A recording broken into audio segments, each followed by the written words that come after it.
تو جی ناظرین، آج کی ہماری اس ولاگ کا موضوع ہے کہ فاختاؤں کی جیت۔ فاختہ ایک پرندہ ہوتی ہے جو بہت ہی نرم اور ملائم پرندہ ہے۔ تو آج ہم اس ویڈیو میں فاختاؤں کی جیت کے بارے میں بات کریں گے۔ مثال تو فاختاؤں کی جیت ہے، مگر ہم بات کریں گے اپنے پاکستان میں سیاسی ماحول کے حوالے سے کہ اس میں فاختاؤں کی جیت کا کتنا اثر ہے۔ دنیا کی ہر سیاسی جماعت میں شکرے اور فاختائیں دونوں طرح کے لوگ ہوتے ہیں۔ پارٹی لیڈر حکمت عملی کے تحت کبھی شکروں کو آگے کر کے جارحانہ رنگ اختیار کرتا ہے اور کبھی فاختاؤں کو آگے کر کے مفاہمانہ تاثر دیتا ہے۔ پاکستان تحریک انصاف البتہ اس والے سے کافی مختلف رہی ہے۔ جب سے عمران خان مقبول ہوئے ہیں وہ مسلسل شکروں کے اثار میں خوش ہوتے رہے ہیں۔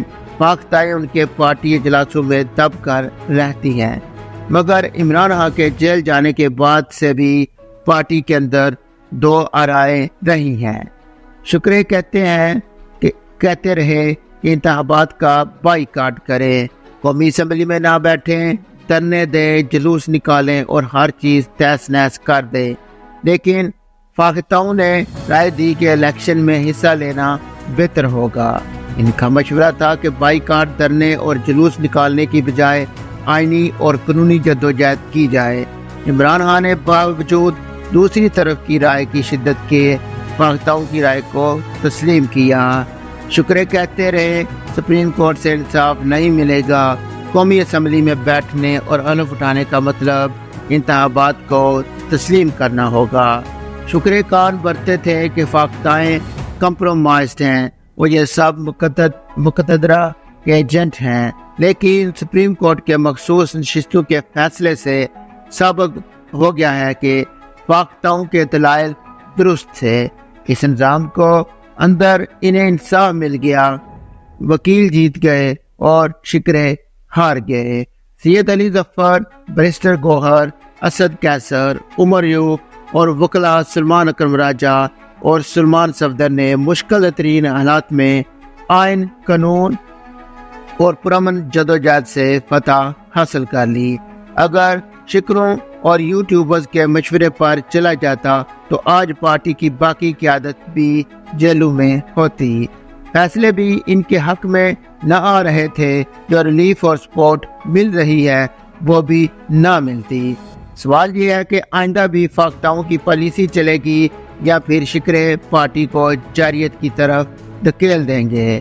اصل میں ہر مقبول لیڈر کو جارحیت کے مشورے اچھے لگتے ہیں اور پھر وہ اپنے ارد گرد بھی ایسے ہی لوگ اکٹھے کر لیتا ہے جو اس کی پسند کے مشورے دیتے ہیں۔ دوسری طرف عوام کے ہجوم اکٹھے ہوتے ہیں تو وہ موب فسیالوجی یعنی ہجوم کی نفسیات کے تحت اپنی ذاتی نفسیات کو بھول کر اجتماعی نفسیات کے تحت عمل شروع کر دیتے ہیں۔ فرض کریں ایک ایسا شخص جس نے کبھی زندگی میں پتھر یا کنکر تک نہیں اٹھایا، جب وہ ہجوم میں شامل ہوگا تو وہ تشدد پر اتر آئے گا۔ اپنی انفرادی زندگی میں وہ پرامن شہری ہوگا، مگر ہجوم میں وہ انتہا پسندی میں سب سے آگے ہوگا۔ 9 مئی کا واقعہ ہو یا تشدد و تخریب کے دوسرے واقعات، ان میں ہجوم کی نفسیات کار فرما ہوتی ہے، اور جب کوئی ایک شخص کنکر پھینکتا ہے یا آگ لگاتا ہے تو ہجوم میں سے بہت سے ایسے جنہوں نے کبھی چڑیا بھی نہیں ماری ہوتی، وہ آگ پر تیل پھینکنے میں سب سے آگے ہوتے ہیں۔ تحریک انصاف میں جوش اس قدر زیادہ ہے کہ ہوش کی بات سنائی ہی نہیں دیتی۔ اب جب کہ انہیں قانونی جنگ میں اتنی بڑی فتح ملی ہے، اب ہوش کے پہلے سے بھی زیادہ ضرورت ہے۔ سپریم کورٹ کے فیصلے کے بعد شکرے نئے سرے سے صف بندی کر رہے ہیں اور کہہ رہے ہیں کہ گرتی ہوئی دیوار کو بس دھکا دینے کی ضرورت ہے۔ اب نہ مقتدرہ اور نہ ہی حکومتی جماعتیں ان کا راستہ روک سکتی ہیں۔ اب اقتدار کا ایک پکا پکایا پھل ان کی گود میں گرنے ہی والا ہے۔ امید یہ کرنی چاہیے کہ پارٹی کی فاختائیں انہیں سمجھائیں گی کہ ہنس دہلی اور است تحریک انصاف کے اس فیصلے کے بعد بھی مقتدرہ اور حکومتی سیاسی جماعتوں سے ڈائیلاگ اور مفاہمت کا راستہ کھولنا چاہیے۔